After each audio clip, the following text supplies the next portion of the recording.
Chapter 8, Tayul. It's a good thing Uncle and I have so much junk stored in our work area.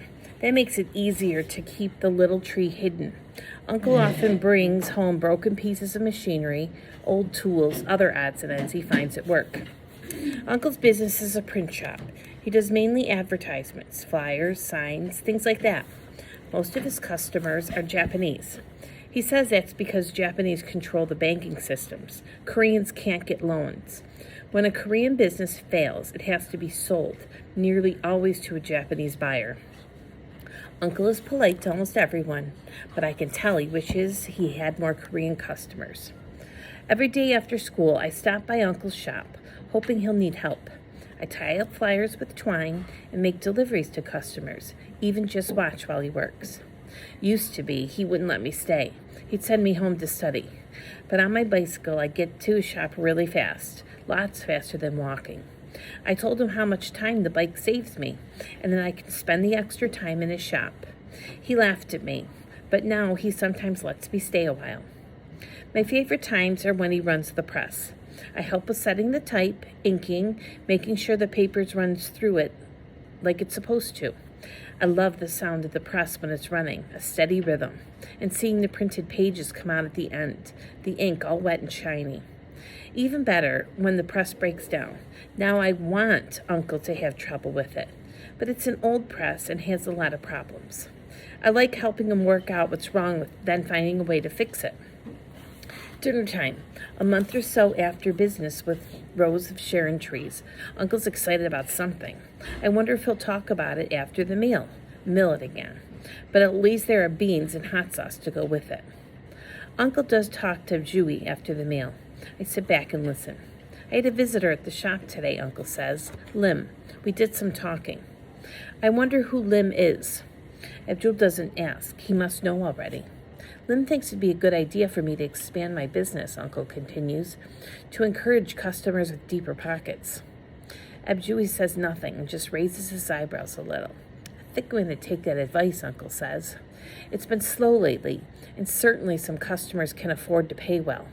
He picks up his cup for one last gulp of tea and waits for Abjui to say something. I think I know who Uncle's talking about, Japanese customers. At least Abjui leans forward serious. Be careful, he says. Then he gets up from the table. Conversation over. I don't know why Abjui said that to Uncle, but the way he said it worries me. After that, things are different at the shop. Uncle changes, almost overnight. He welcomes the business from the Japanese merchants, works long hours to get their orders finished ahead of schedule, offers them special bargains, fancier designs for their flyers, a greater quality at the same price. Some of the stuff I overhear when he talks to Abjui. Other things I see for myself when I stop by the shop. Uncle being very friendly with his customers, joking with them instead of serving them quietly like before. It takes only a few months for business to grow. A lot. But I'm not glad about it. I'm worried. Uncle being friends with a Japanese businessman, I hate what I'm thinking, but I can't stop thinking it. Uncle Chinopa making his business more successful by favoring the Japanese? Not possible. But what else could explain the change? Uncle is the younger brother. His duty is to obey Abjui. Before, they almost never disagree with each other, but now things are different. Uncle stays late at his work, sometimes coming home after dinner. Then they argue. Amoni shoos Sunhee and me out of the house so we can't hear. When we come back in, Uncle is grim-faced. Abjui's silent, their words like ghosts hanging in the air. One evening, when we're sent out of the house, I creep around toward the back, toward the room I share with Uncle. There's a paper window in the wall. Then Sunhee calls out to me, Oppa, what are you doing? I wave her away, but she does something pretty smart. She waits until I've almost reached the window. Then she tiptoes after me. I can't yell at her now. They'll hear me. So I just glare at her, put a finger to my lips. We'll crouch there together and listen. You show great disrespect by not heeding my desires. Abjui's voice is stern and sad. Hungjinam, please try to understand, Uncle says, pleading. You are the firstborn. Your duty's to the family. You cannot do as I know you would wish to do, were the circumstances different. I'm the second son. I have no wife, no children. It's men like me who must act on behalf of our people. How can showing love for our country be considered dishonorable? Abjui again. A second son's duty is also to his family. What if something were to happen to me? It's not a second son's responsibility to keep the good of his family, always foremost in his thoughts and deeds. You put yourself in danger. It's a great disservice to your family. But it's not for the good of my family, for every family, for our entire nation that I act as I do. Hunjunim, I do not wish to anger you, but tell you now, I will not stop what I'm doing.